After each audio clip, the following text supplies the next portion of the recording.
Wow. Well, I want to thank Barbara Fields, who's my collaborator and behind the scenes expert on everything. I hadn't seen that intro yet, and I just want to thank her because I think it's wonderful. It's spectacular. Um, well, who would have thought it? I We're doing a workshop. We're doing a workshop. I'm sorry, I'm a little flustered because for the last solid 2 hours, I've been handling calls from people who have lost their entrance pass and never got it, want to sign up right now, and so on. So it's got to be a full moon, but I hope you're all here and I hope you enjoy. The theme of this workshop is cultural decay / cultural convergence. I think the cultural decay part is pretty self-explanatory, although I'll do a little bit of explanation. We see it on all sides. We see the rise of a crazy populism. Wow, didn't that loom large on Wednesday? And we're certainly going to be talking quite a bit about that. We see the specter of science denial, conspiracy theories, and an orchestrated attempt really to subvert our democratic republic, our democratic system. But there is some good news on the horizon, and so we're going to be talking about that as well. I'll take you through the 4 chapters of this 4-week workshop. The first is extraordinarily timely, I think, because I decided to talk about fascism. Can it happen here? I posed that as a sort of rhetorical question, and we got a pretty concrete answer on Wednesday. If you don't think that was fascist activity, then we need to talk about our definitions. But it's a good thing that we're all here together because that's exactly what we're going to do.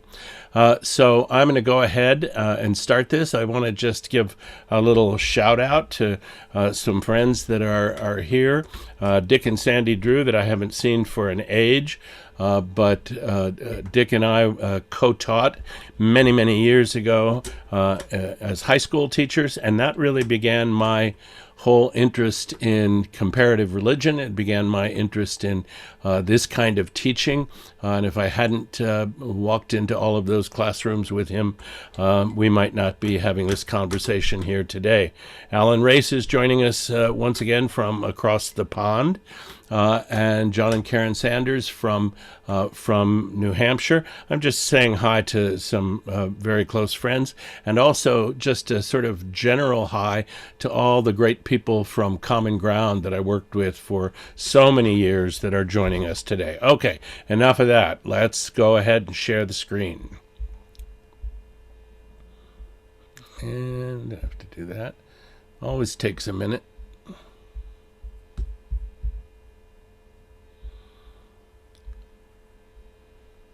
Okay. One more little thing. From cultural decay to cultural convergence, I liked that Lady Liberty. I know it's chilling, of course, but I like that Lady Liberty.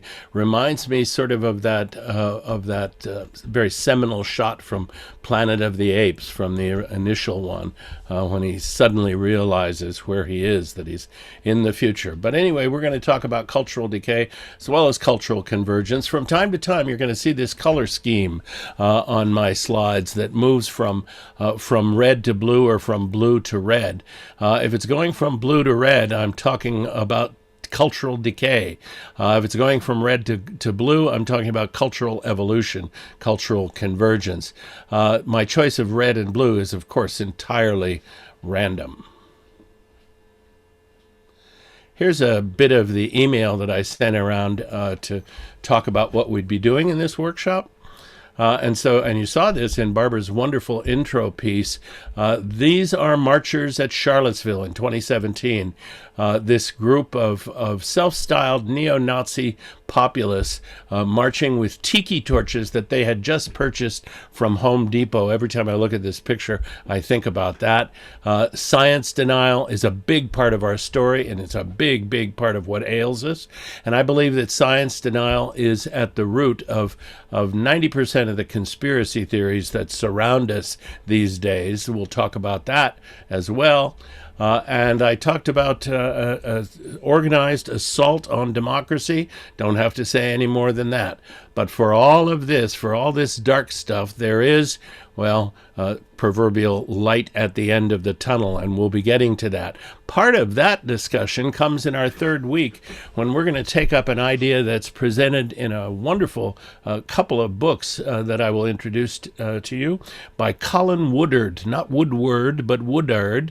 Colin Woodard. The first book is called American Nations, and his thesis is that in order to understand our history and our present and our cultural vicissitudes and complexities and so on, we need to begin to think of our culture as divided into 11 separate, he calls them nations, and when we get to it I'll tell you why, but 11 separate regional cultures that disagree about a great deal, agree about something, but I'll tell you, once you've begun to think about our politics and our culture and our history and our present in terms of these 11 nations, you'll never go back. And then, of course, the last part is the great transition, I call it, from Trump to Biden and Harris. Okay, here's week one. That's our basic question. Fascism, can it happen here? And I had set out these two really amazing novels. If you haven't read them, I recommend them to you very highly. The first was written in 1935 by Sinclair Lewis, and believe it or not, it really holds up. It can't happen here. It's the story. It's interesting. Both of these novels, one much more recent, Philip Roth's novel written in 2004, and Sinclair Lewis in 1935, they both revolve around a candidate that rises up from the masses and challenges Franklin Roosevelt. One in 1936 and the other one in 1940. And in each case, I'm not giving anything away that doesn't happen in the first few pages. They beat Roosevelt and were in for a fascist ride. The first populist hero, and he is really not an anti-hero, is a thug and a villain. His name is Buzz Windrip. Buzz Windrip. His real name is Burgalius Windrip, and I'll tell you, this story really holds up. What will happen when America has a dictator? Much more current in a sense, or much more woven into genuine recent history, is the plot against America. Here, the candidate that runs against Franklin Roosevelt and beats him in 1940 is none other than Charles Lindbergh. And Lindbergh, of course, comes right out of the America First movement. So interesting when Donald Trump borrows that phrase with, I think, no sense whatsoever that it's borrowed. Probably thinks he made it up, but the America First isolationist movement headed by Charles Lindbergh, who was nothing if not sympathetic, let's say, to the Nazis. And so two wonderful novels, and they both talk about fascism coming to America. So we need to do a little bit of work and say, is that possible? Here's the new cover of the New Yorker. And it speaks for itself. It speaks for itself. The flag at half-staff over the Capitol.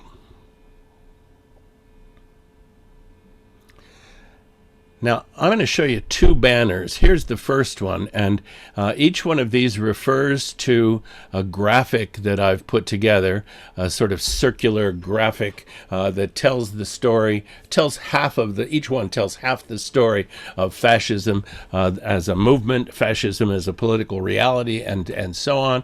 But I've chosen these little slices. You'll understand what I mean when I say they're slices.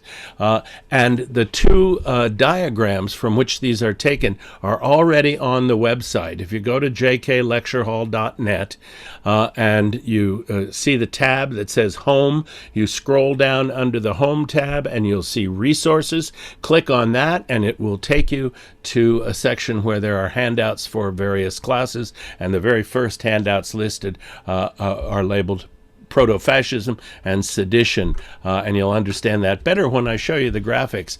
But this is an extremely important dynamic. Why does fascism, or what I'm calling here proto-fascism, which is the sort of raw makings, the first stirrings of fascism, you have to have a a proto-fascist environment, atmosphere, set of realities before a fascist movement can really develop. And I'm arguing that we do have the makings of that already here in the United States, but it always begins with the other, the perception of the other, defined however you want, but defined as a threat.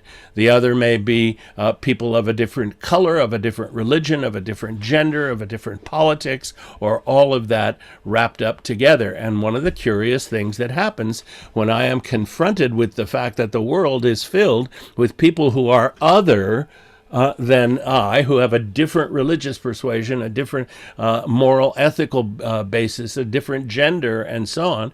The confrontation with the fact that the world is othery can lead me, if I'm less than mature, let's say, can lead me into the throes of an identity crisis. And I'm going to be arguing that without identity crisis, you don't get a movement like fascism. You don't even get proto-fascism.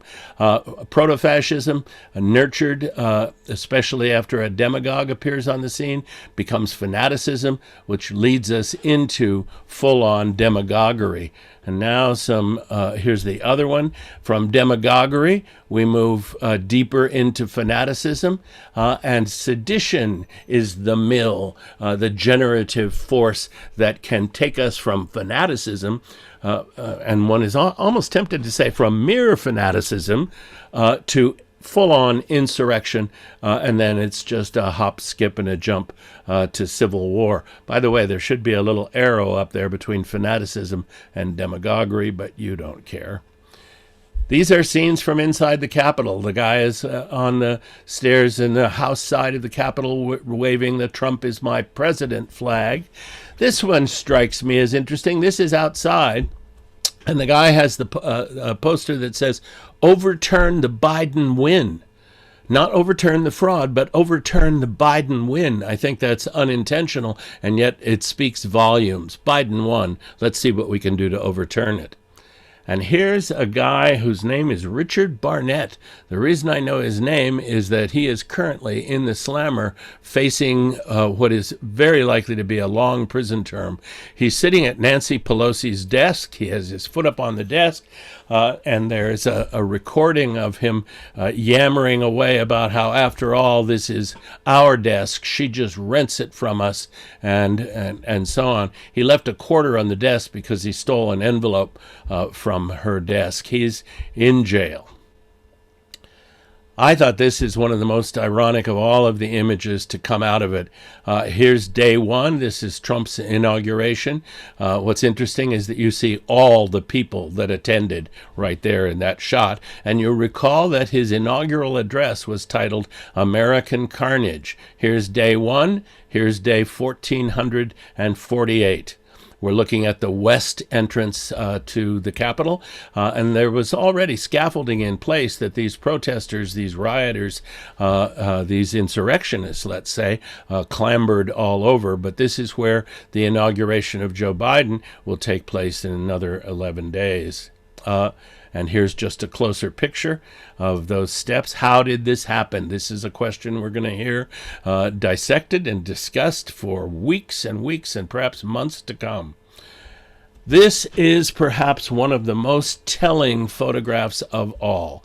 And here's a guy. This is the first time that a Confederate flag under these circumstances, under hostile circumstances. This is the Confederate battle flag. This is not the flag of the Confederate States of America, but the flag that was carried into battle. But the first time a flag like this has ever been carried with hostile intent into the Capitol building. Here's what's interesting. We see him here in a hallway framed framed by some interesting portraits. The one on the wall directly behind him is Charles Sumner. Charles Sumner was an abolitionist senator who was beaten within an inch of his life, almost beaten to death. He was not able to return to the Senate for 3 years by Preston Brooks, another senator, a Southern senator who was offended by a speech that Sumner had given. And so that's his portrait here. And over the flag, just so ironically, that's John C. Calhoun. John C. Calhoun, one of the most effective proponents of slavery, segregation, and so on. And kind of interesting, I had to zoom in to figure out who that was. That's none other than Richard Nixon. This may be the worst of all of the shirts and decorations and so on. This guy is actually wearing a hoodie that says Camp Auschwitz, and the Camp Auschwitz motif has become very common on far-right channels like 4chan and so on, and Parler and until very recently on Twitter and Facebook. Camp Auschwitz, and down at the bottom it says "Work brings freedom," which is a loose translation of "Arbeit macht frei," which is the legend that's over that camp of horrors. Camp Auschwitz, that never mind, it speaks for itself. And whoever thought you'd see this? This face at the window sort of reminds me of Jack Nicholson in The Shining. Guns drawn inside. This is the House chamber. They've barricaded the door, desks and chairs piled up against the door. People kept saying yesterday it's the people's house. Well, the people that were invading it were saying the same thing. This is our house. They have a pretty dim understanding of the nature of a constitutional republic. This is our house. We pay your salary. You work for us, so stand back. And this is the unfortunate Ashley Babbitt. She is the woman that was shot and killed. She was trying to break into the speaker's chambers. I mean, the speaker's hall, it's called. And one of the Capitol Police on duty fired a shot that took her life.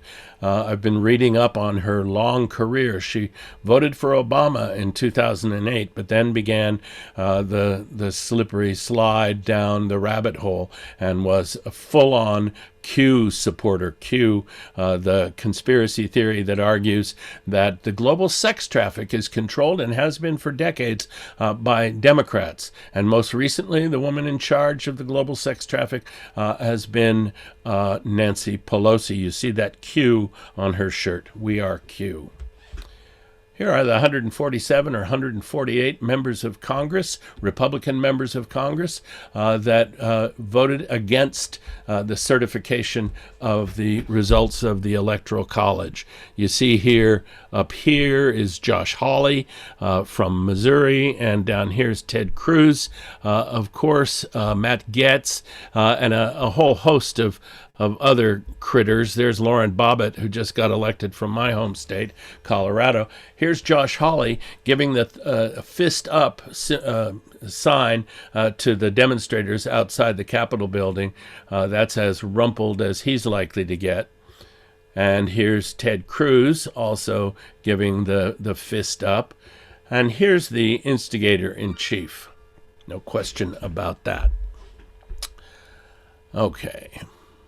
Moving on. I use the term putsch. We associate that with the 1923 abortive attempted coup, and that's what putsch essentially means in German, coup, that was carried out by Hitler and his fledgling Nazi party. From there, he went to prison for his role in that failed putsch, and there in prison he wrote Mein Kampf. But here are several questions that I think are worth asking. Was this a fascist mob? Well, the answer has already popped up. Yes, it was. Was this insurrection? Was indeed insurrection. How about domestic terrorism? Well, you know, the answer is going to be yes. Was this a coup attempt?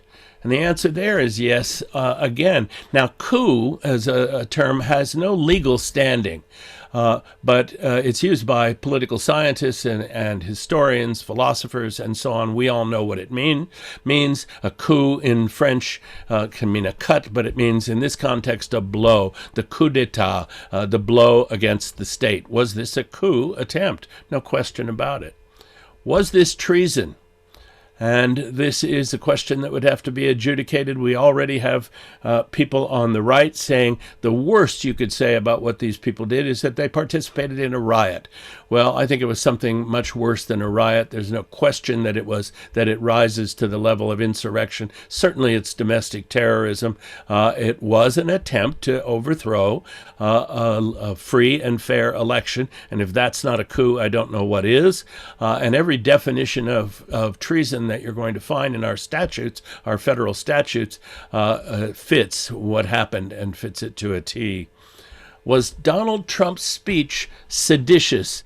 Did it attempt to inspire people to take what amounts to insurrectionary or insurrective, those are actually both words, action? I think there's no doubt about that. But is there a silver lining? And I think that, as we'll see, there is indeed a silver lining. But let's take a closer look at sedition first.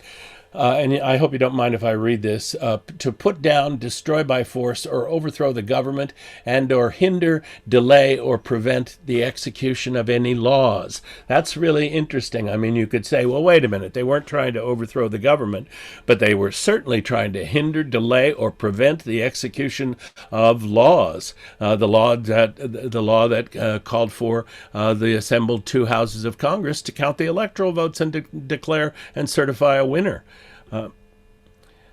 But here's an interesting thing.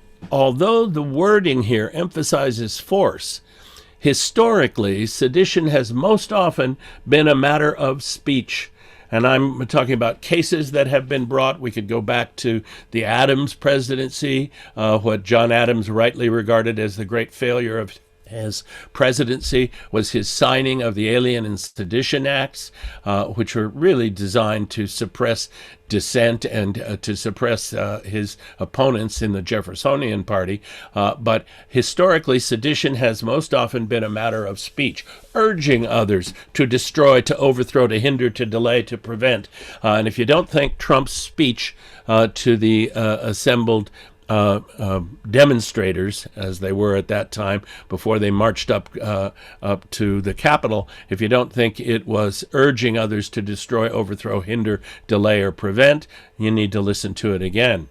How about insurrection or rebellion? Well, that amounts to and these terms are interchangeable, incitement of people to rebel or resist against the authority of the U.S. Fits that bill. A person convicted of either one would serve jail time and would be unable to hold public office. I just thought we ought to have those terms under our belts. How about coup d'etat? I kind of like this. I can't claim to have written this. The inept legal challenges in 7 swing states amounted to a clownish coup attempt. The Hawley Cruz scheme... Wait a minute. I must have... Pay no attention to the man behind the curtain. The Hawley Cruz scheme, involving 147 Republican lawmakers whose pictures you saw, constituted a bloodless coup attempt. But Donald Trump incited his followers to what became a violent coup attempt. We're seeing this word tossed around a lot, but I think it is...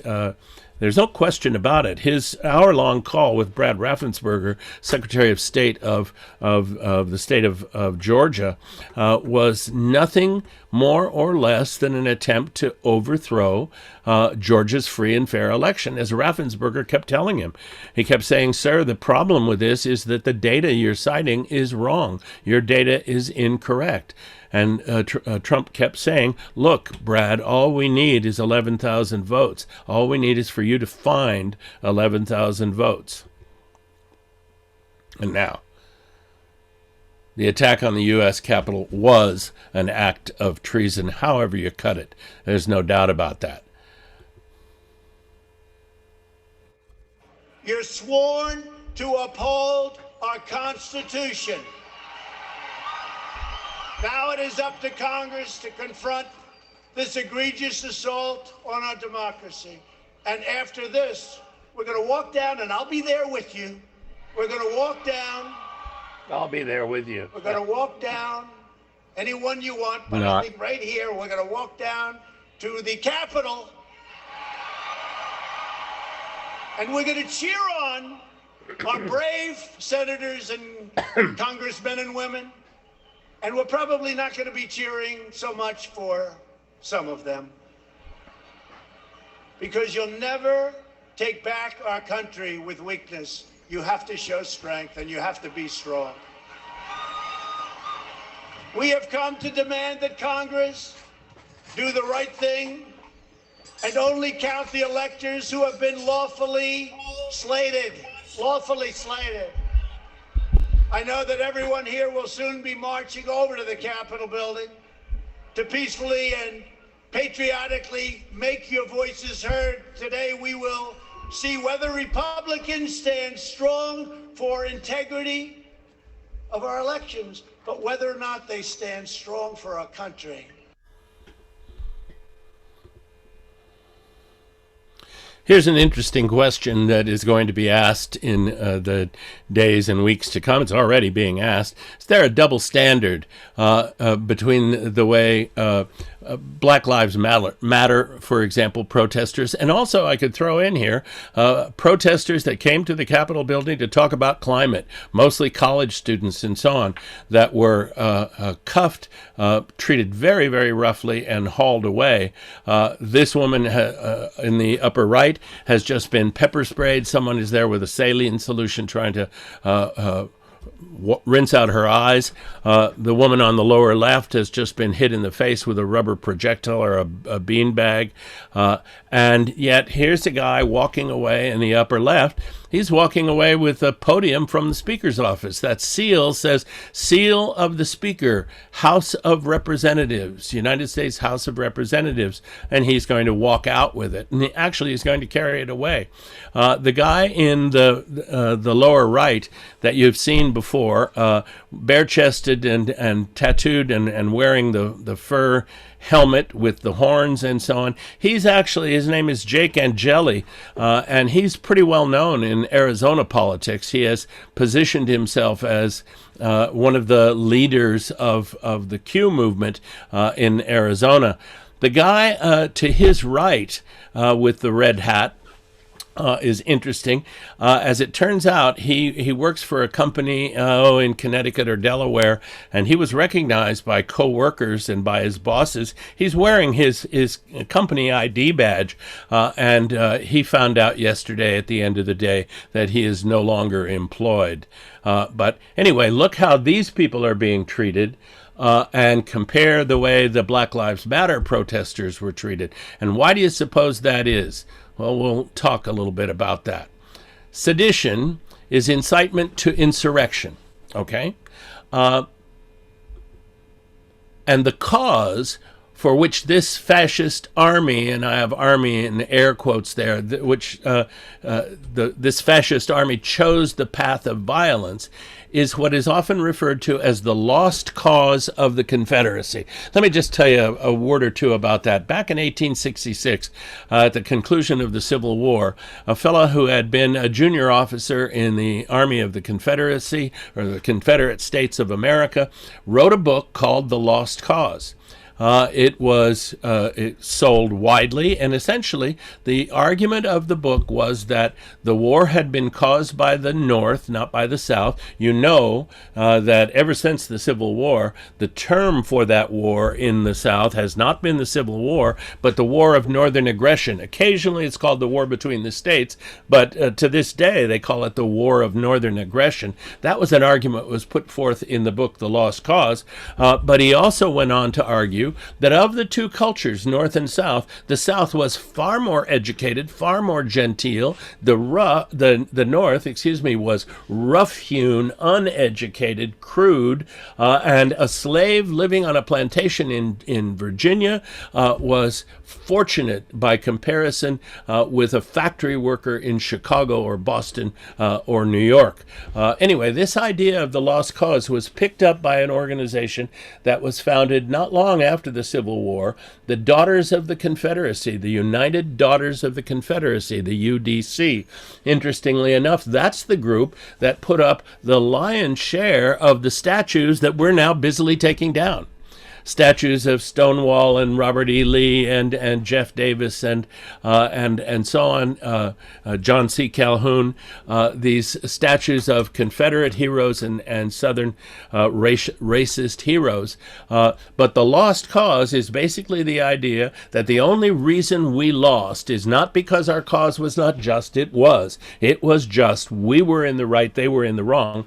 We were overwhelmed by the superiority of Northern manufacture, which was not due to Northern diligence or creativity or anything else, but simply because they had the resources and we didn't. We were locked into an agrarian culture, we in the South, and they had all the advantages in terms of raw materials and rivers and so on, and so they became manufactory. We remained agrarian, and that's why we lost. And there's no shortage of people who aren't over it. That's why the persistence of the Confederate flag, whenever we run into these would-be insurrectionists and so on.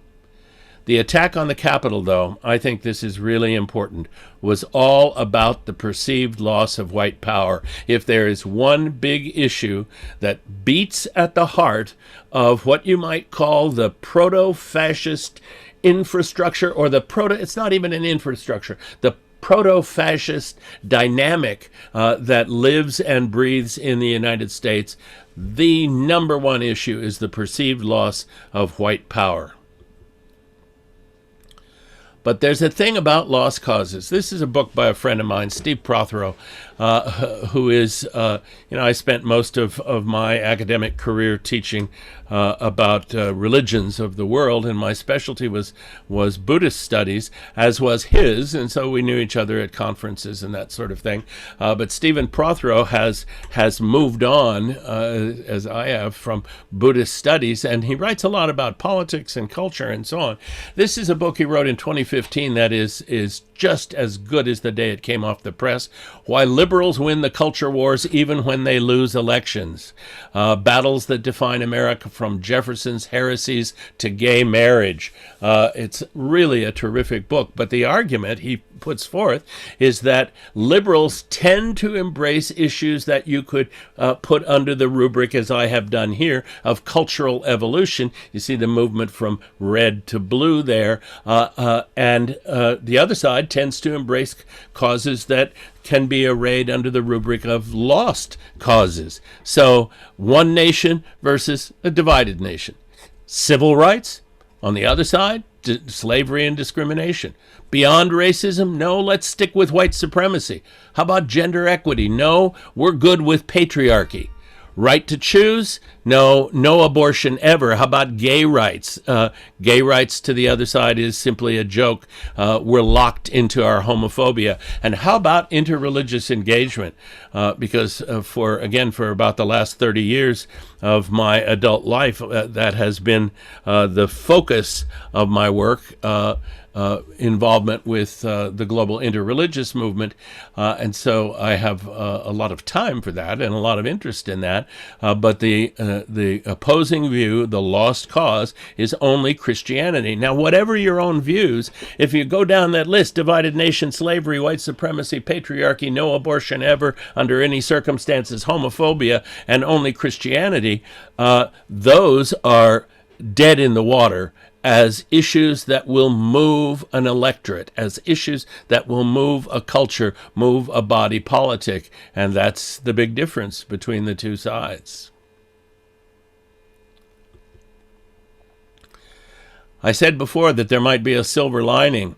I hope you won't misunderstand me if I say that what happened on Wednesday is, in terms of the fate, the developing fate of our republic, not entirely a bad thing. Lives were lost, no excuse for that. That's a terrible thing. But on balance, we may come to look back at January 6th as January 6th is celebrated by Christians as the day of Epiphany, the day of the great dawning of understanding. And I think it may come to be regarded as an Epiphany day for American culture. Here's Trump facing mounting demands to leave office or face impeachment. These headlines are all over the country. As a matter of fact, one I didn't put up is the Wall Street Journal.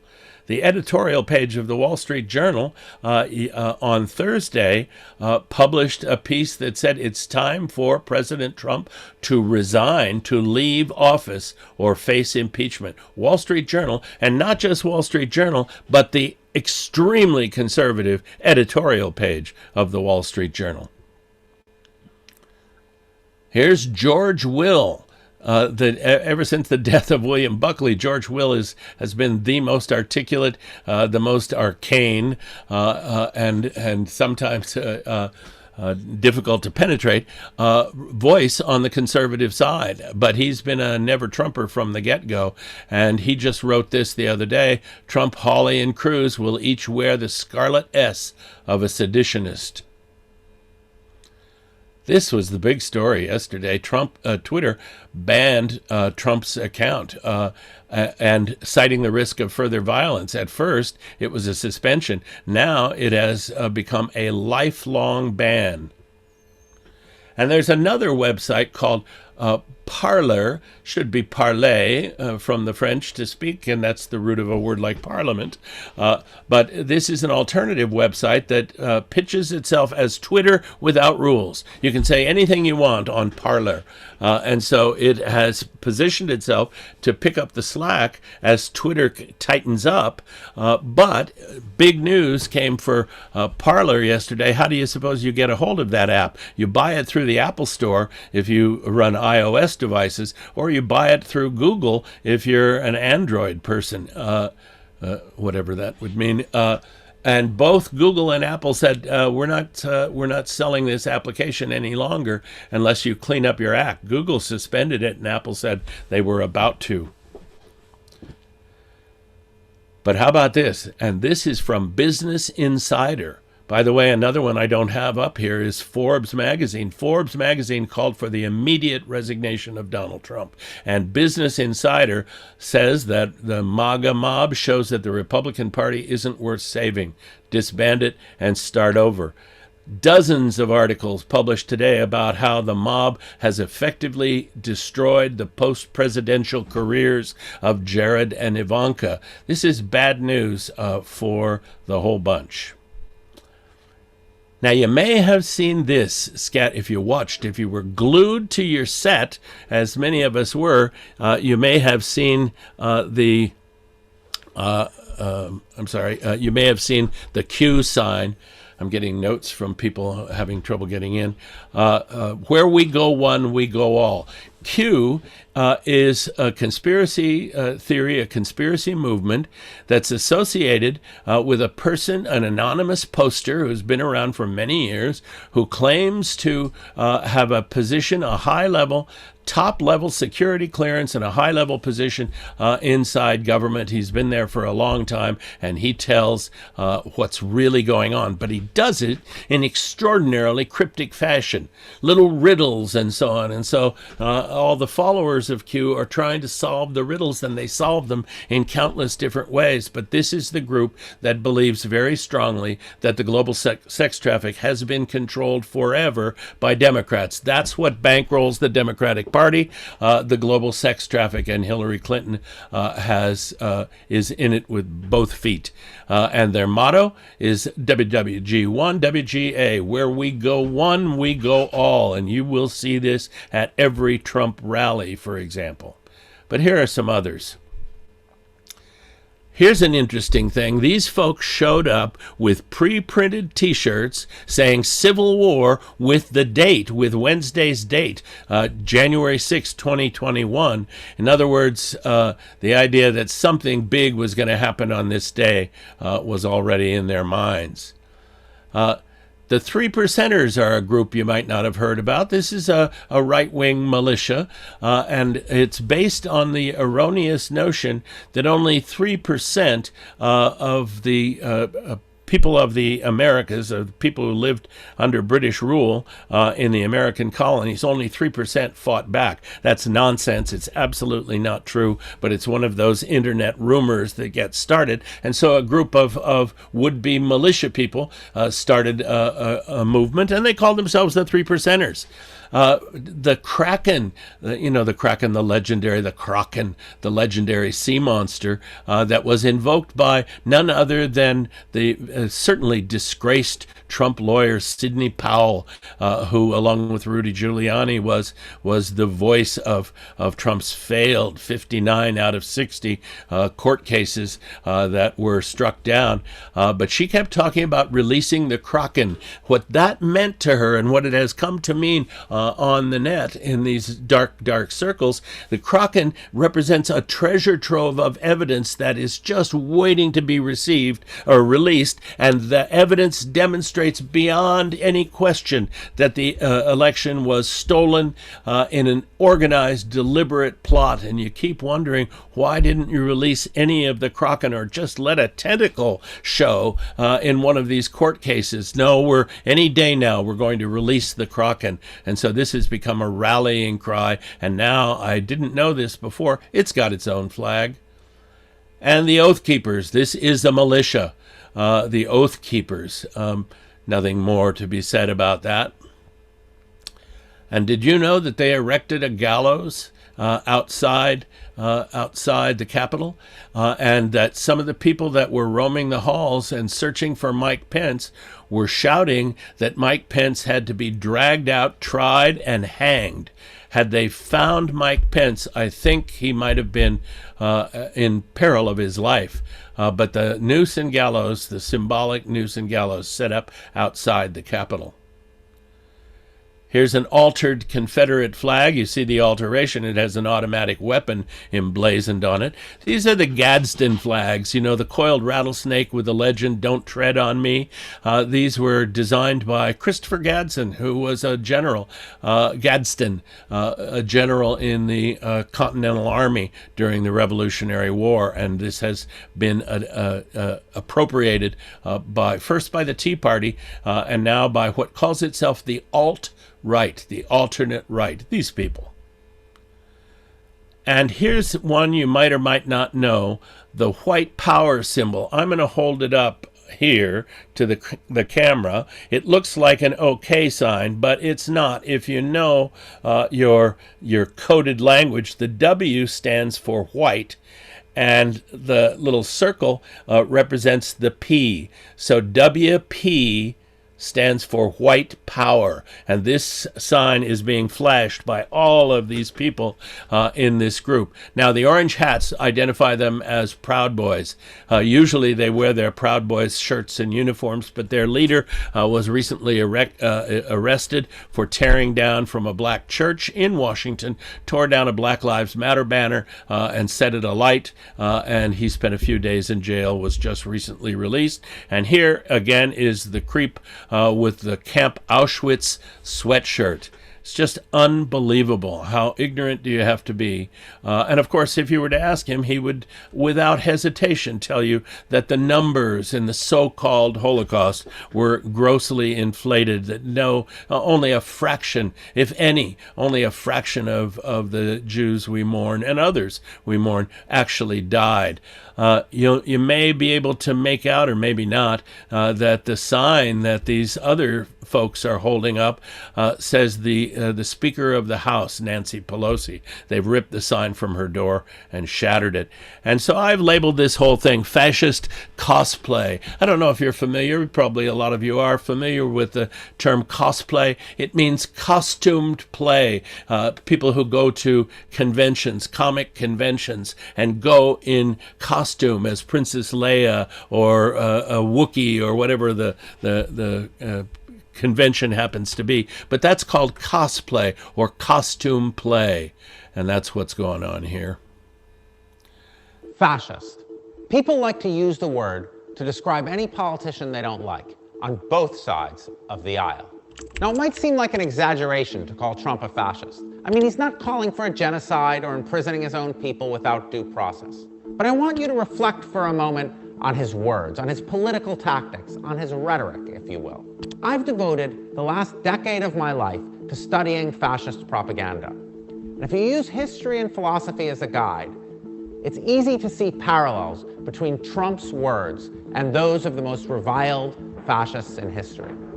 That scares me, and it should scare you too.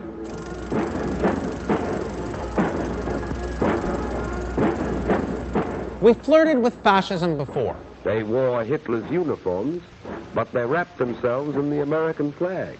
But how are we seeing these images echoed in 21st century America? Well, the formula for fascism is surprisingly simple, and it gets repeated a lot. Italy and Germany, of course, but fascist movements are on the rise today in India, Myanmar, Hungary, Turkey, and right here in the United States. No matter where they come from, fascist politicians everywhere are cut from the same cloth. Fascism first takes root when politicians conjure up a faith in a mythic past, a past supposedly...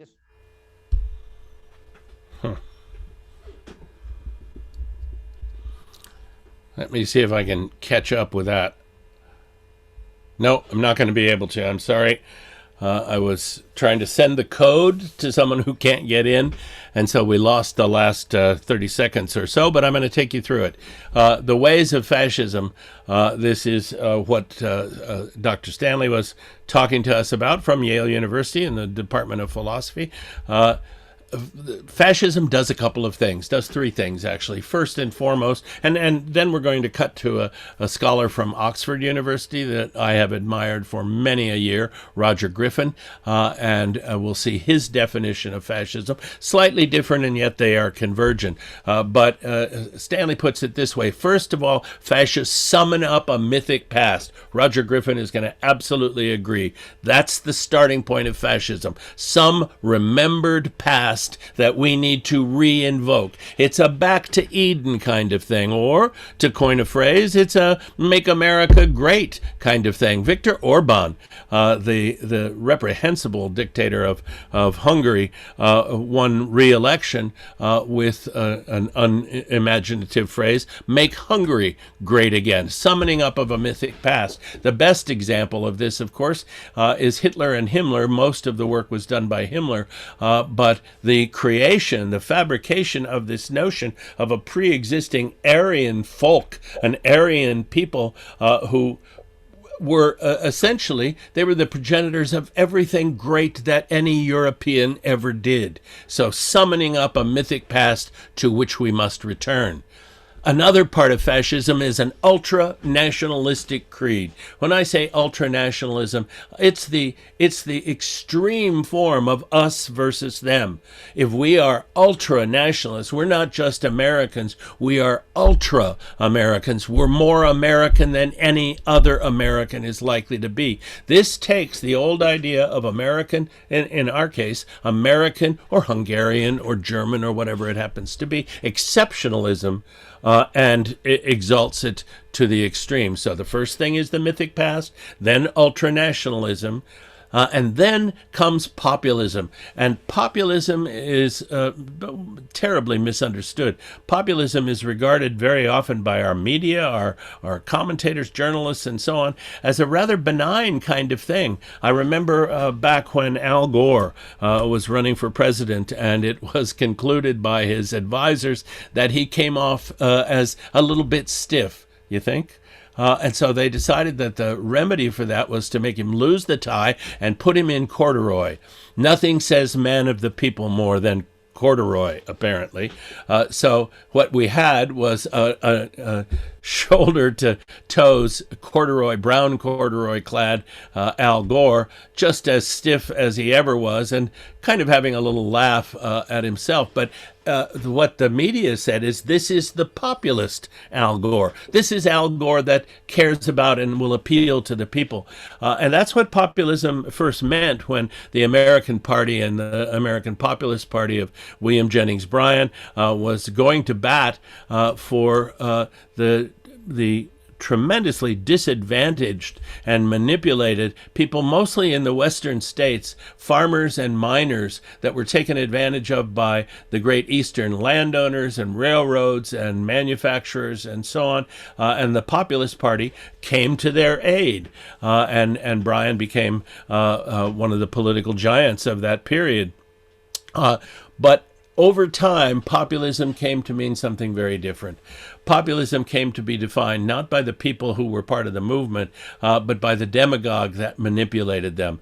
Today, if we were having a conversation in Political Science 101, I guarantee you that our professor would be telling us that populism is no longer a good or benevolent kind of thing. Populism always means a demagogue manipulating ordinary people, not talking to them about their hopes and dreams, but talking to them about their fears and hatreds. So the demagogue beguiles the populace. That's the third critical piece. So we've got the mythic past, we've got ultranationalism, we've got populism, and so far we're on the wavelength that we're going to visit in a moment with my great hero, Roger Griffin. But there's another part of fascism that's always there. In 1984, which certainly was an account, as you know, if you've read it recently, 1984 was an account of a fascist future dictatorship, and the key to that was something called newspeak. And newspeak meant nothing more or less than institutionalized lying. Institutionalized lying. I refer to it as post-truth and conspiracy voodoo, and this means attacks on media, on academe, on science, and so on. I think of those, the most damaging, the most destructive by far, and the root of the overwhelming majority of conspiracy theories that are out and about and loose, and the toxic reality behind the whole post-truth syndrome is anti-science, the denial of science. That's good news and bad news. It's terrible to live in a country that desperately needs for everyone to be vaccinated, or at least 70% or 80% of us to be vaccinated, and hear that 44% of us swear that we will not be vaccinated under any circumstances because we've drunk some Kool-Aid that's not going to help against COVID-19. But that's the bad news. The good news is that for a political party to stake its claim and to stake its future on the denial of science is the kiss of death. And that's what we're looking at here today. If you want to attract young people into your movement, into your political party, into your whatever it happens to be, into your militia, and the first thing they have to do is sign off on opposition to science, well, it's not going to happen. I don't have to tell you any more about all that. But these are some of the ways of fascism. Now we go to Roger Griffin. Fascism, he says, is a genus of political ideology, a type of political ideology, whose mythic core, in its various permutations, is a palingenetic, there's a word you don't toss off all that often, I'll get back to it, is a palingenetic form of populist ultranationalism. This is Roger Griffin in one of his many, many books, Fascism, Key Concepts in Political Theory. Roger is a professor. He is the 800-pound gorilla in fascist studies. I don't know if he has that on his business card, but he's the one whose ideas and whose theories you have to start with, even if you disagree, and most people don't. He's got the established reputation. He's a magnificent teacher. We're going to hear a little clip from him. I hope he's mostly in sync. He teaches at Oxford Brookes University, which might not mean much to many of you. You know, Oxford is made up of countless colleges and some attached universities and so on. And Oxford Brookes is a place that my friend Alan, who's with us here today, Alan Race, and I and Seta have spent a lot of time there in meetings and that sort of thing. Well, anyway, that's where Roger has taught. What's palingenetic mean? Palingenetic comes from two Greek roots that pass through Latin. Anyway, the Genesis part, you know, it means birth. Palin is not pronounced palin, although, but palin means again in Greek. So again, Genesis, rebirth is essentially what it means. Rebirth or going through a formative process. I said before, the sort of reclaiming of Eden, that's a palingenetic idea. Revisiting, reclaiming, reowning our Aryan heritage, that's palingenesis. Making America great again, that's palingenesis in a nutshell. I'm so tempted to say, and that's exactly where it belongs, so I will. Palingenetic, ultranationalist, populism. It's a mouthful, but it says it all. Palingenetic means that mythic, what Dr. Stanley was appealing to, that mythic core, ultranationalist, Deutschland, Deutschland über alles, that's classic ultranationalism. America first is ultranationalism. And populism has much more to do today, let me put it this way, has much less to do with my hopes and dreams and needs, and much more to do with my fears and hatreds, but you can't define populism without the demagogue. Populism is demagoguery. And that's a definition of fascism that comes from, again, Roger Griffith. Oh, I've got Griffith there. His name is Griffin, Roger Griffin of Oxford Brookes. And here he is. Worth a listen.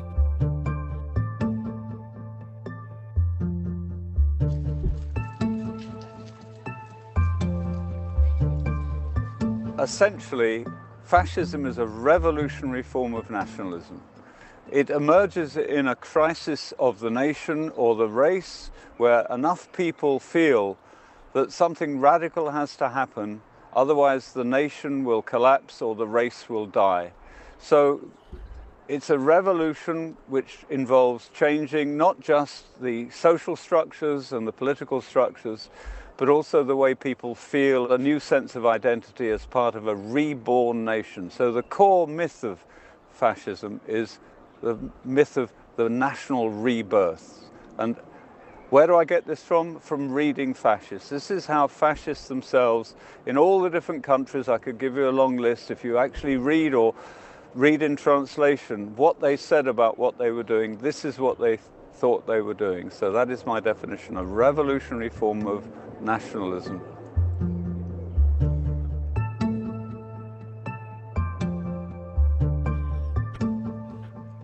The potential for belonging to a movement like fascism is in all of us if our lives break down. Because what fascism offers is a very powerful sense of purpose. In a deep crisis in a modern society, a lot of people lose that sense of meaningfulness of life. I mean, if you think of the epidemic of self-destructive behaviors, gambling, drugs, sex addiction, suicides, depression, eating disorders, you could see this anthropologically as symptoms of a society which is not fulfilling the basic function of a culture, which is to give people a sense of belonging, of meaning, of identity. Now, fascism is a radical solution to the problems of not knowing who you are, where you belong. I would say, for example, that radical Islam, political Islam, Islamism, jihadism, are performing the same function for Muslims who feel lost in the modern world. So if you look at the origins of fascism, it comes into being in the interwar period, which is full of chaos and an obsession with the end of civilization, and it provides all these needs. So the precondition for fascism to arise is a sense of deep dissatisfaction with the present order. So fascism really has an existential dimension, which most historians have tended to ignore, because they see it from outside as something evil. But if you're inside it, it's something good. So in a way you could say that the seeds of fascism or extremism or fanaticism are always there, but bit like seeds in a desert which need a rainfall, and the rainfall is the crisis. The crisis is necessary to make these seeds of fascism spring out of nowhere.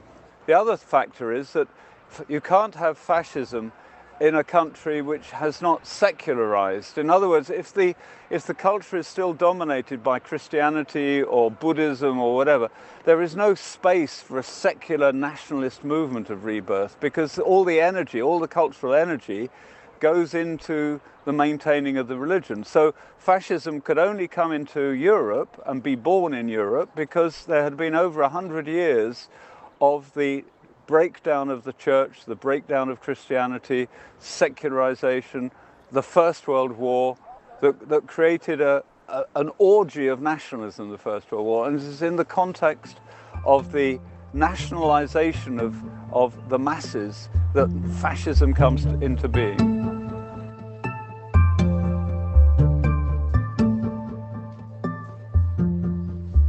Most academics have studied fascism from outside on the premise that it is something evil and irrational and it has no meaning and it has no ideology and it's a sort of epidemic of madness.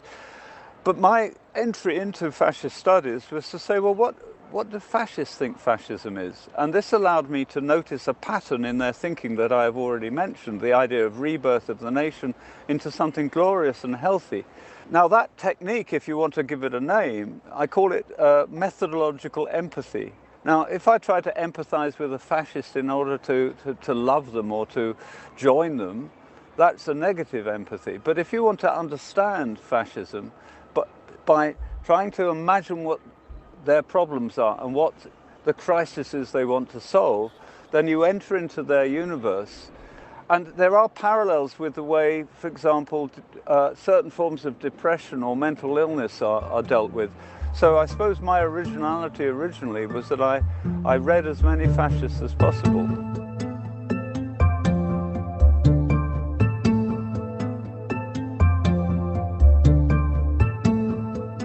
Generally speaking, where there's a crisis of identity, people tend to move to the right. And so I would really say that what is rising is social, existential, economic insecurity, and that is the precondition for right-wing politics. But once again, each country is different. For example, Switzerland has no economic problems, but it still has a very strong populist movement, but it's not a fascist movement. So I basically, I find headlines about the rise of the right or the spread of fascism very misleading, especially when it's somehow associated with interwar period. This modern crisis is utterly different from the 20s and 30s. People who make direct comparisons between what's going on in modern Europe and the interwar period know nothing about history.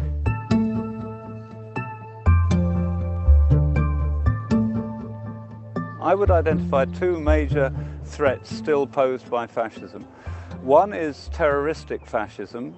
The attack in New Zealand recently was of jihadist inspiration. There is a great danger that terrorist Nazism will become more common, one.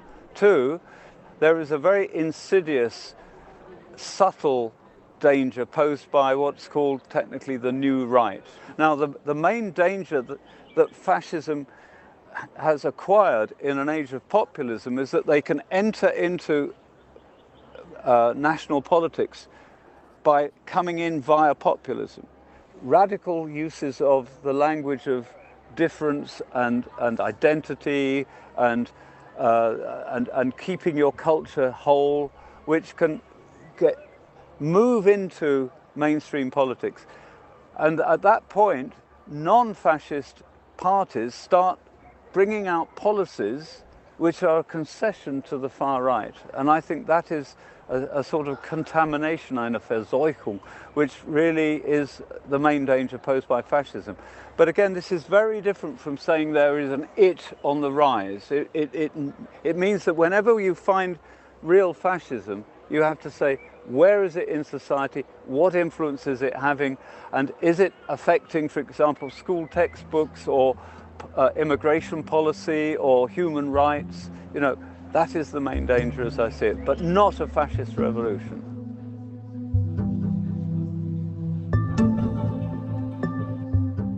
We're going to move on from there because I want to wind up and show you these two graphics. Now remember, these are there in the resource area. You go to the website, which is jklecturehall.net.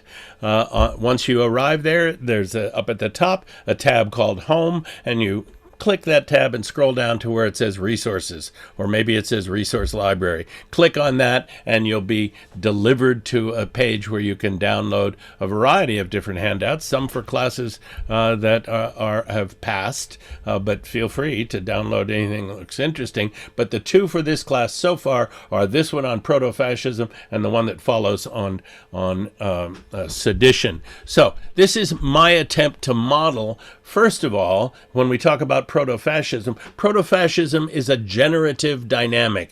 It churns and it moves and things come into it, preconditions come into it, and effects, ongoing, lingering, and transformative effects come out of it. So we want to talk about what's feeding into the possibility of proto-fascism in our time. So let's see what pops. The first is that line that I showed you before, that slice across the other. Concern about the other gives rise to identity crisis. Part of the problem of identity crisis is economic insecurity. And boy, if we are seeing a rise in proto-fascistic behavior, it absolutely is tempered by, it is fired up by the extraordinary economic insecurity, most of it as a result of the pandemic. Secularization, as Roger just pointed out, in a society that hasn't begun to secularize, that is still mainstream religious in a significant way, you're not going to have the same kind of development of a proto-fascistic dynamic in the center of the society. But as the society is secularized, you see this becomes another source of identity crisis, of angst, of resentment. You took away my Christianity. You took away my job security. I was raised to believe that to be white, male, and Christian was my ticket to excellence in this society. And I find out now that white's not such an advantage, male's not such an advantage, and Christian is not either. So secularization begins to feed into this felt sense of identity crisis. And gradually what starts to emerge is populism. This feeling of dissatisfaction, the feeling that I'm being taken advantage of, the feeling that I'm being manipulated, the feeling that there are elites. You can't have populism without elites. Trying to dodge all the light that's suddenly streaming in through the blinds here. You have to have elites, you have to have a demagogue, but gradually a populist movement of essentially, the technical term is ticked off people. People that are worried, that are angry, that are anxious, but most of all, most important, people that are suffering from some stage of identity crisis. Who am I? What am I? If being white, male, and Christian isn't the ticket any longer, then how do I find my place in society? Part of what happens once I begin to feel that way, and once I begin to develop an acute case of identity crisis, I'm going to look at the other through very jaundiced eyes. So xenophobia, from the Greek, of course, means fear, and we could extend that fear and hatred of the stranger, or by extension of the strange, xenophobia. And this is the moment at which the demagogue steps in. The demagogue recognizes the lostness, the deep felt sense of identity crisis, knows that this is a moment of economic insecurity, knows that, in a sense, the decks have been cleared by the sort of gradual removal of an overweening religious consciousness or religious sensibility. This is a secularized society. There's room for a new religion. And xenophobia is always the grist for for the mill of the demagogue. You know, demagogues don't talk about what you need or what you want or what would be good for you. They talk about what has kept you down. You're poor, you're angry, you're resentful. I can give you a list of the people that are responsible for that.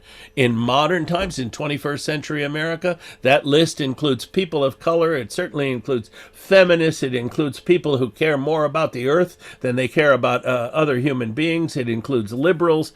You get the basic drift. But once the demagogue is in place, authoritarianism begins to creep into usually his language, by the way. This is a male-dominated kind of thing, all bound up with patriarchy. Authoritarianism begins to creep in. And in a time of economic insecurity, identity crisis, secularization, and so on, cultural confusion is a natural. Things are moving too fast. They're changing too fast. Stop the world. I want to get off. And there are some who feel a little bit more strongly about identity crisis. I refer to the culturally confused as the unexamined lifers. Plato, actually, Socrates, through Plato, said the unexamined life is not worth living. And the unexamined lifers are sort of the couch potatoes of cultural evolutionary change. The culture is evolving and they don't like it. So they're characterized by complacency and insularity. They're the ones that are very likely to go along with this whole Q fantasy. Most of the followers of Q are people with a lot of time on their hands. A surprising number of women are followers of Q. And I'm not making a comment in general about women having more time on their hands. But in particular slices of the culture, that is absolutely the case. And in this ultra-right-wing movement, women have a decidedly secondary role. So the cultural confusion, but those who feel a little bit more sharply about it all, who are a little more resentful, who feel, for example, the pain, the angst of the lost cause, who identify with the lost cause of the Confederacy, who, when they put a Confederate flag on their pickup truck, they're serious about it. I call these people the militants. And by the way, they're the ones that were filling up the Capitol building yesterday. Surprisingly enough, from populism comes science denial. And I thought about that long and hard. The populist is one who says, we matter, we are the people. And we'll see that later and down the road in future workshops, or future sessions. And so the expert, the scientist that says, no, you need to wear a mask. No, I woke up this morning as a free man, and as far as I can tell, I'm still free. Don't tell me to wear a mask. And do you understand that morphs into a denial that there's any threat, that there's any virus, that there's any sickness? I've seen reports of people dying in hospitals still in full-throated denial of the existence of COVID, dying from COVID and saying it must be something else. From militancy grows ultranationalism. From identity crisis, do you see how natural this is? Through the mill of the proto-fascistic dynamic that's unfolding in our culture, identity crisis becomes groupthink. And now I feel a little more comfortable. From groupthink, it's a short step to joining the cult of the leader. And fascism always has a leader cult. Cultural confusion makes me vulnerable to conspiracy voodoo. I'll believe everything. I'll believe that this election was stolen. In the complete and utter absence of evidence, I believe it was stolen. Why? Because I was told it was stolen.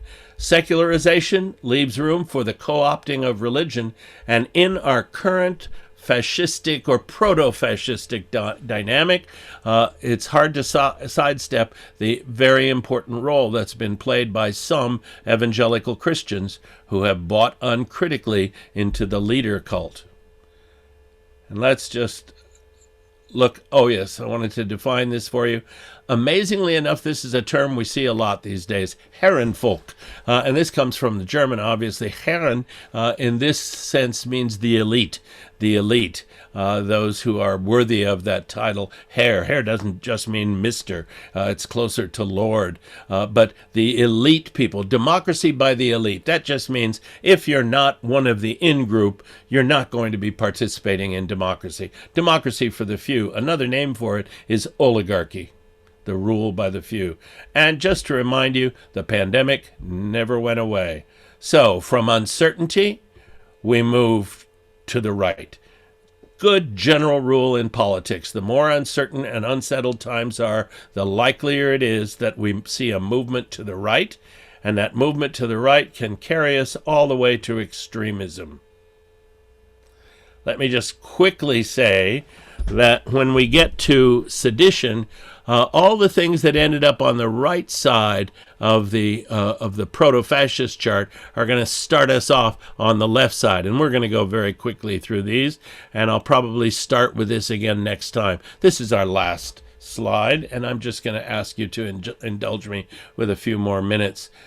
Demagoguery, renewal of fanaticism. It goes through the churning of a culture in which sedition is alive and well. The next thing we know, we're talking about insurrection. And don't mistake it, that's what happened at the Capitol on Wednesday. This was an insurrection designed to reverse, and it was the hope of those participating that they were going to frighten or chasten or inspire members of Congress who were hemming and hawing about how to vote. And of course, this group has swallowed the whole fabrication, the whole conspiracy theory. They believe that Mike Pence has the power to reverse the course of the election, and these members of Congress do. Never was true, but this is genuine insurrection, attempting to reverse the flow of the law and the government. And that's right on the near crumbling cliff edge of civil war. So we've got populism cooking. And what does that lead to? The idea that we are the people. I'll tell you, those folks rampaging through the House and the Senate and saying over and over again, this is our house. This is my desk. This is our stuff. We're not doing anything wrong here. It's a little bit unclear on the concept of representative democracy. And where I had xenophobia before, let's just simplify that and say it's us versus them. And it's very clear in a proto-fascist, seditious culture that the us versus them is crystal clear. Religion gets co-opted and turned into what? What do you think? The cult of personality. There was never a fascist movement ever that didn't center around a cult of personality. You think that's happening this time? I said before, secularization, and then the co-optation, the co-opting of religion. And people were chanting on Wednesday, do you love Jesus? Yell if you love Jesus. And a huge yell from the crowd.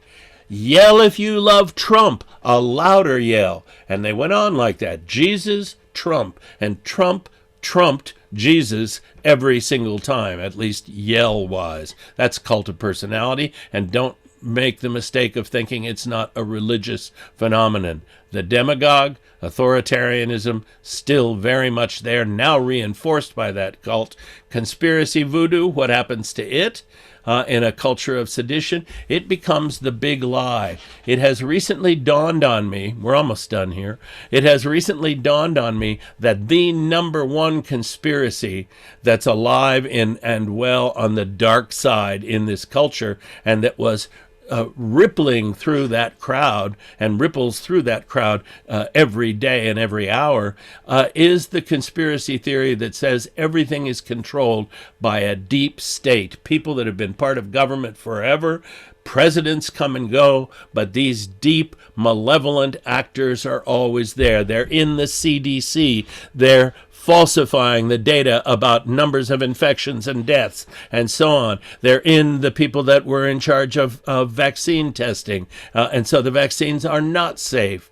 Not safe. Chances are, if you get a vaccine, it contains a microchip designed by Bill Gates to keep track of your movement. And many people would argue every decision you make and every thought you make. That would be a hell of a microchip and far beyond our technology today. But don't tell that to these folks. But the biggest conspiracy of all, we'll come back to this, is the deep state. The deep state. When we talk about science denial next week, deep state's all involved. Ultranationalism. Ultranationalism. I'm proud to be an American, and I'm proud to serve not in what has been recognized as the American Army, but the real People's Army, the People's Militias.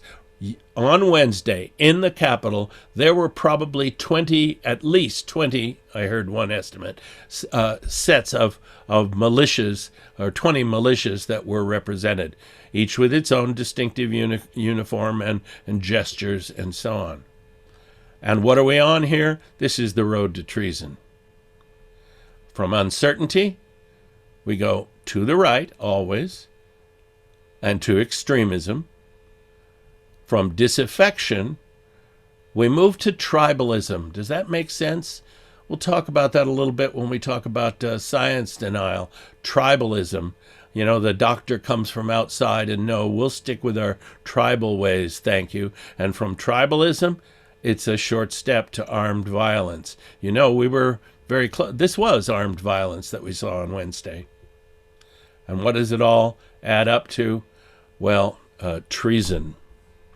I'm going to do a little skip ahead. I'm not going to do this populism one. I just have one I'd like to show you because in our very last week, we're going to be talking about the transition from Trump to Biden-Harris. And just a little piece of news that I'm sure that's why Joe and Kamala are smiling. Raphael Warnock and John Ossoff won, surprisingly, astonishingly, won the 2 vacant Senate seats in Georgia. Or they weren't vacant, but they were the critical Senate seats. And Mitch McConnell just stopped by to say how thrilled he is. And finally, I thought, just on a lighter note, a scene from Nancy Pelosi's newly redecorated office. That, of course, just to remind you, is the late Jake Angeli. Well, something interesting is bound to happen this week, so please do come back. Thanks for giving me an extra 5 or 6 or however many minutes. And I hope you can all stick around. This is what we do in these parts. We go through an hour and 15 minutes. Each of these presentations will be an hour and 15 minutes. And then we open it up to your questions and comments and that sort of thing. So I'm going to open up the participant screen. If you raise your hand, Barbara will call on you. I hope that some of you would like to be on screen and say hello. In which case, just raise your hand and Barbara will promote you to panelist, which means we'll be able to see your face. So, anybody? Alan, I suppose you have a question or a comment. Can we unmute you? Let me see if I can do that. I can ask you to unmute, and then you have to comply. Seeing that opportunity?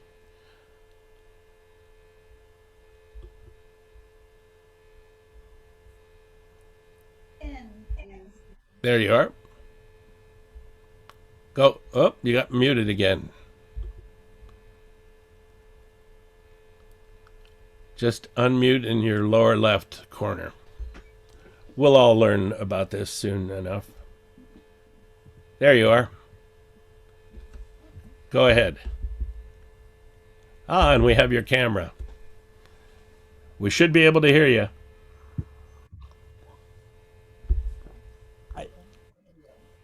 I didn't mean to raise my hand, but I think you do a fascinating systemic view of everything, and I really appreciate that. And Well, thank you. linking one thing to the other, because that's what probably is most missing now, to see how far back that goes in the way people have been educated and possibly traumatized. You know, to understand what is happening, I also recommend that the book that Thomas Hübel just published. It's called collective trauma healing,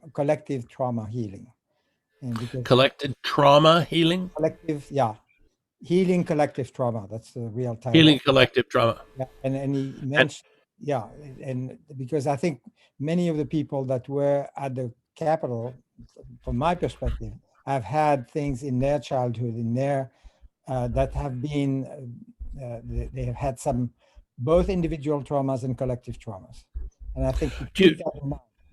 do you remember the author's name, Alan? Yes, it's Alan. I'm sorry. yeah, Alain, it's okay. Thomas Hübel. Thomas Okay. Hübel. Hub. ERT. Yeah, no, Hübel.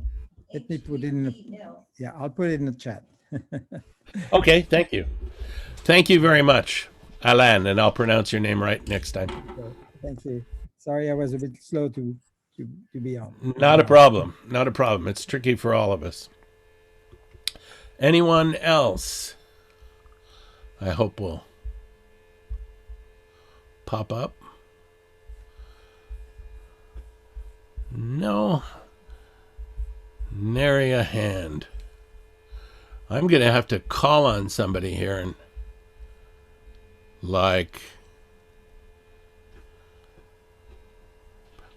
Priscilla, I see your graphic. Oh, hi. Yeah, it kicked me out for a second. And so now I'm back. Yeah, thank you very much for this. I have been trying to find words to explain what's going on. But would you mind helping me with that silver lining again? Because I would like to feel a little bit better. So could you reiterate what I can maybe look for in this week that might be silver lining material? The first, and you know, I'm skirting perilously close to predicting what Donald Trump will do, which is a fool's errand. So I'm not going to quite go there, but it was certainly a chastened Donald Trump who had been certainly instructed by his staff, who said there will be a new administration. Couldn't bring himself to mention the name of the person coming in. But my job now is to focus on a peaceful and smooth transition and so on. I think he has been severely chastened, first of all, by the resignations. I have a wonderful cartoon that I didn't put up today, and it's I shouldn't give it away because I'll probably use it, but it's the sinking White House, and the sea is filled with rats, all with little flotation devices, and the rats deserting the sinking ship. I think that has chastened him quite a bit. I think the talk of the 25th Amendment, the invoking of the 25th Amendment, I think the idea of that he will be impeached a second time, which seems very likely, certainly not convicted, at least it turns out he can be convicted after the end of his term. And the reason they would carry through on that is to make sure he can't serve, can't hold office again. I read an article that almost made me feel sorry for Javanka, Jared and Ivanka, saying that one thing the mob had accomplished was the complete destruction of their post-presidential careers. Now that sounds like Schadenfreude, and I'm not really taking pleasure in the suffering of others, but those are a couple of people that we can certainly stand the removal of. So I see it there, Mark, just a second. So I think probably the biggest reason for, let's say, hope, not optimism so much, but hope. I always like to point out that the optimist is one who says, ladies and gentlemen, I've surveyed all the available evidence and the news is good. No, I'm not there. But I am always quite hopeful, and I'm hopeful in this situation. And I think you have an electorate that may have learned a significant lesson, or significant numbers of people in the electorate. I dare to hope that there are some in the Republican Party who are rethinking what has happened to their party. Lisa Murkowski, who is absolutely a Republican. I mean, that's where she's comfortable, but she's saying she's not comfortable there any longer, and she is going to have to think about her party identification. I'm not saying come on over. I'd rather have a thoughtful Lisa Murkowski as part of a reborn Republican Party than, bring her over to the Democratic team. But nevertheless, there are signs everywhere that this caught everyone by surprise. It backfired. And here's one last thought. I'm sorry to be so long-winded, but I've been absolutely fascinated today to read what's going on Twitter with some of the folks that were there invading the Capitol. And the meme that is out on Twitter is that it wasn't us. It wasn't the right. It was Antifa dressed up like Trump supporters. We didn't do it. So instead of this great celebration that some expected there to be, look what we did. This is only the first day in our campaign toward a transformative civil war. Instead, there's this sense of betrayal and denial and what happened and so on. So I'll leave it at that. Stephen, you popped up first, and then Mark. Yeah, thank you for this treasure trove of information, Jim. I like the historical perspective of other authoritarian transitions. And I've been thinking a lot this week about Germany in the 30s. And what seemed different for me, or the question for me, is how do we fix the media? The fact that we literally live in silos and that even Fox News isn't far enough right now. Now all of Trump's people are going to be watching, Newsmax and those people, and they're going to have their own Twitter because they're all beyond Prodder. That doesn't seem like a step forward, and that makes me even more worried that we'll just end up living in completely separate worlds. Well, I think that's true. That there will always be this psychoceramic group. Psychoceramic is, of course, a technical term. It means crackpot, but they'll always be out there. But I think their numbers are likely to diminish. I always pin my hope on this, and this is going to be a big part of our conversation next week. It's science denial, the deadly quicksand, I think I called it, of science denial.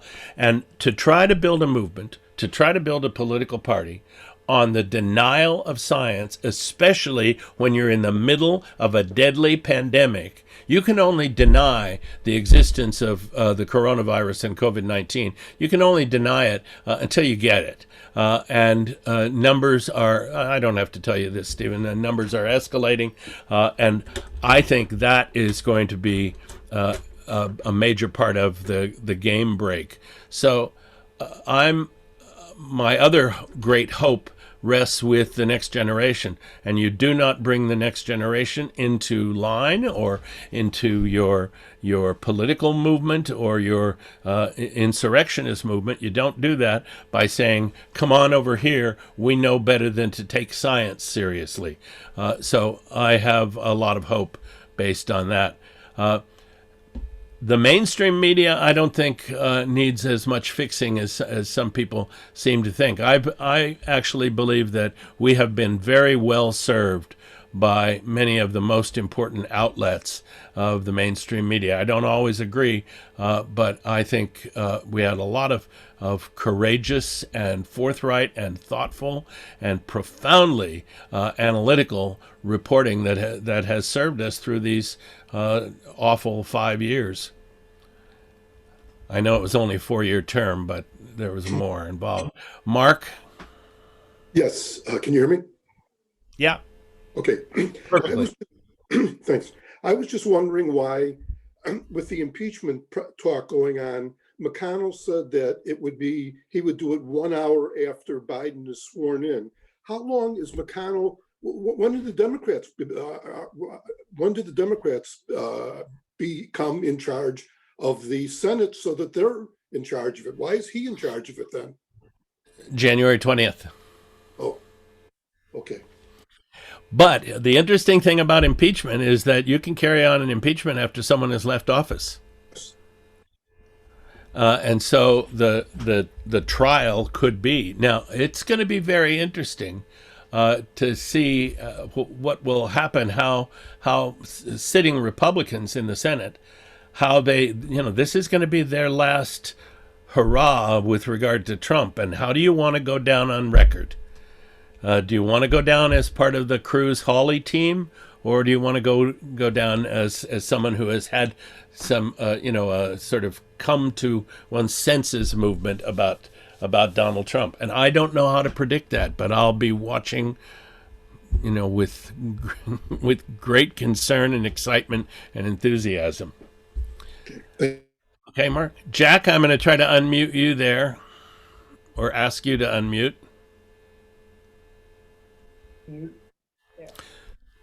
Is this Mickey or Jack? It's Jack. It's Jack. It's both of us, but he has the question. All right. Well, let me first of all, Jack, apologize for calling you Ed several times last time. We did catch that. Well, I'm a dentist, so I guess the talking horse. You could say that would be a good thing, Mr. Ed. Wilbur. Well, my just a quick comment, and that is, I was really struck by the number of people who made the comment that the events of Wednesday brought me to tears. That's the effect it's having on people. And I was one of them. It brought me to tears. I'm like, no, this can't be happening in my beloved country that, all the hallmarks of democracy that we believed in. It brought people to tears. And I think that's a statement of how strongly they feel, and in the end, that's going to be a positive emotion that's going to lead to positive change. See, I really agree with that. First of all, the idea that people, I'm struck by it too, because I heard the same thing. A lot of people absolutely brought to tears. That to me is a very positive sign, and I like the way you then turn it around and say this could be a moment of creative generativity. I agree. It's a deep emotion. It sort of reminds us how important all this is to us. It's not just empty symbolism. Yeah. Thank you, Jack. Oh, you froze there on me. And Steve Keene has pointed out, and I have to check this out, but thanks for this heads up, that Ossoff and Warnock may not be sworn in until the 22nd because of the way that Georgia certifies votes. That is, I hadn't heard that, but I'm absolutely going to try to track that down.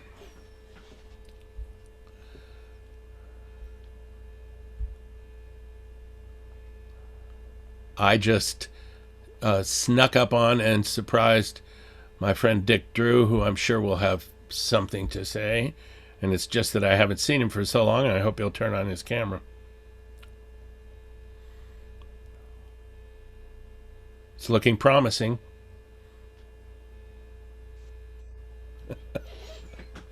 Or not. Anybody? Yeah. I hear you. Yeah, I see you, Jim. I will just say I'm late to your program, so I can't comment so much on your presentation. I'll be more alert next week. Can you hear me? Great. Yeah, I do. I hear you fine. I want to connect with you a little later on. I appreciate all the people who talked about their emotions and their tears.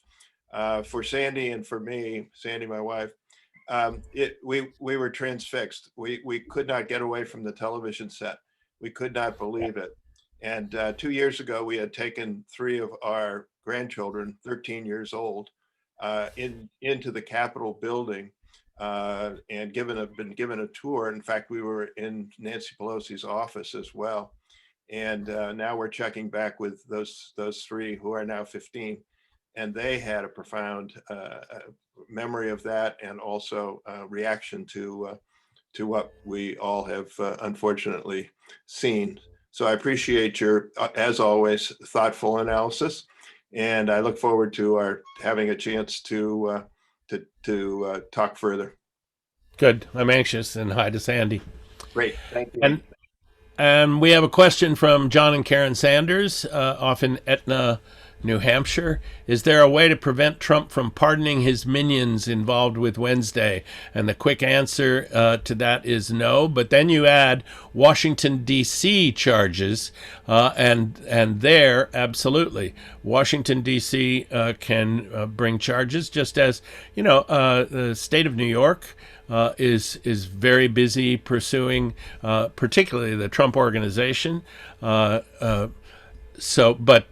if Trump pardons, and I think it's very likely, I think that's the one thing that he will try to get away with in these coming days. What do we have? 11 days left. I think the pardoning of his family. I think first on the list would be Jared and Ivanka.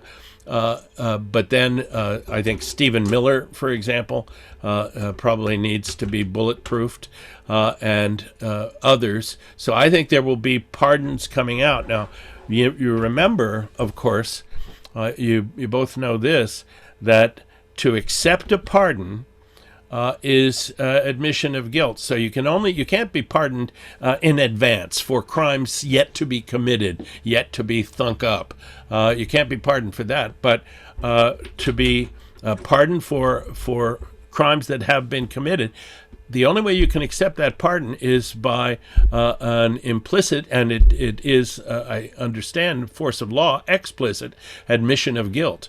And that also means that if a grand jury were impaneled and you were compelled to testify, subpoenaed to testify, you could not plead the Fifth. If you've accepted a pardon, you can't plead the Fifth Amendment. So there are all sorts of things that are still open. But I do think he will pardon people. Here's the most interesting question of all. You know what it is. Will he pardon himself, and will that work? We have no constitutional answer to that. Of course, no court has ever ruled on that. The president is given by the Constitution a freewheeling pardon power that has come under a great deal of scrutiny. The whole process of amending the Constitution to limit that power, which should certainly be done, but it's very unlikely that it ever will, that has brought it to our attention. But the pardon has no effect on charges that are brought at the state or the municipal level. So I think, John, and Karen, I think he will be pardoning here and there. I see another question popped up. Oh, no, that's your question, John and Karen. Anybody else? Well, I hope some of you enjoyed this as much as I did, and I'm getting the high sign that it is time to wrap up. Remember, no, I was going to give you a little how to sign up for these classes, but remember, you're about to hear about the next class, which will start in 4 weeks. And that's has to do with what we call the first and second axial periods. The basic question is, do religion and spirituality evolve? I said in a little email blurb that I send around, and there's going to be a new one, but I said, we're told these days that religion is something that belongs to a bygone age. It's not relevant any longer to us. We have evolved, our culture has evolved, but what if religion and spirituality have evolved? And I don't mean in every instance, but what if there are islands, significant islands of profoundly evolved religion and spirituality? What would it be like to live in a time like that? And of course, I'm going to be arguing that we do. Okay. Thank you all very, very much. And thank you, Barbara, for everything. And we'll see you next time.